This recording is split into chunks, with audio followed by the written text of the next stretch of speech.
Hi, folks. This is Don Meissner with the North Country Fishing Report. You know, as I was watching one of my game warden shows in Michigan or Wisconsin, and they were talking about how in a year's time, cormorants ended up taking over 100,000 yellow perch.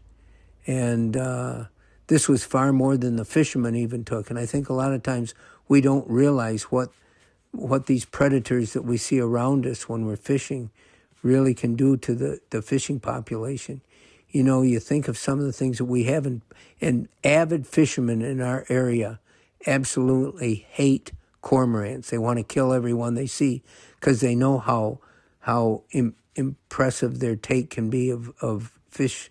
And I talked to one of my buddies, Jigger Jim, on Black Lake, and I asked him about cormorants on Black Lake. And he says, you know, when he used to work with a hatchery on Oneida Lake, one of the things they had devices that the DEC would go and do to try to scare the cormorants away because you can't they're under federal regulations. You can't go out and kill them. We've had sportsmen that tried to do that here, and they were arrested and penalized for doing that. But the thing that struck me when he was telling me what he learned about cormorants from the DEC studies done on Oneida Lake, and I couldn't believe it. Cormorants can swim, he said, 30 miles an hour. This I really doubt, but I'm just giving you facts that were given to me from someone else. This is hearsay. He said 30 miles an hour under the water. They can swim faster than the fish.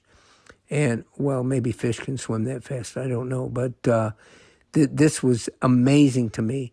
And they can take in a much bigger fish than we can imagine. He said they can swallow a 12-inch walleye. And, you know, that's a devastating thought because we have other birds that are not invasive in our area that are part of the natural scheme of life here that do feed off the fish in our waters. And those being ospreys and loons, and these aren't a fish, but otters. They can have a big impact on the fish population, especially in a smaller body of water. And I've watched them feed, and I've watched ospreys come down and try to take a 4-pound smallmouth out of the Racket River. This osprey never had much luck with it. Once he got it, he couldn't fly again. It was too heavy. So he started using his wings to paddle along the water.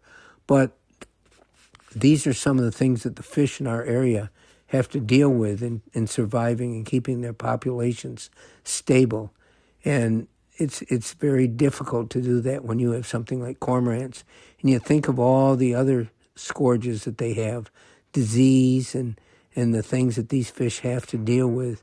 You know, I've often wondered how have we developed here in the St. Lawrence River the number one smallmouth bass fishing in the world? What has made it that way? The St. Lawrence River didn't have bass this big back before the Seaway. Just something to think about. You know, and a lot of people say, well, it's the gobies. But there's gobies that have invaded to inland waters all around, and we don't have the monstrous smallmouth in these waters that we do in the St. Lawrence. It's something that we can't really take for granted, but we can be very thankful that we have this resource.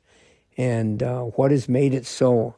You know, when I watched one of the national commercials that they did with a tournament held in Messina last year, and on that CBS Sports national show, they talked about how if people can get in the St. Lawrence River, they have access to this phenomenal resource, and they didn't define it as because of the gobies. They thought it was just something about the naturalness of the St. Lawrence River waterway. What is it that makes it so possible for these fish to grow to be the size they are? These are questions that I think everyone has, including the DEC, and that's why we try so hard to protect them. And remember, they also have cormorants and the gobies themselves that we think have made them huge are always a threat because they school up around the bass beds, just waiting for the bass to leave during spawning season. And if the bass are caught or if they leave for whatever reason, they rush in and they can decimate a bed and that population possible for that year. So these are things to think about. What is it that has given us this incredible blessing that we have here, this natural resource blessing that we have and perhaps in some cases take for granted? I wanted, the people that aren't tournament fishermen, you see all these boats come here and you wonder how we've been invaded. We've been invaded by fishermen from other parts of the country and even the world because we have something special to offer here. And, that same offering goes with the local population. We have this that we can enjoy as well. And we don't have to be a pro fisherman and save all our money to spend a vacation here. We live here, and we can take advantage of this by learning more about what these special pros have taught us and how to catch our own fish. It's something to think about. Until next time, folks, this is Don Meissner with the North Country Fishing Report.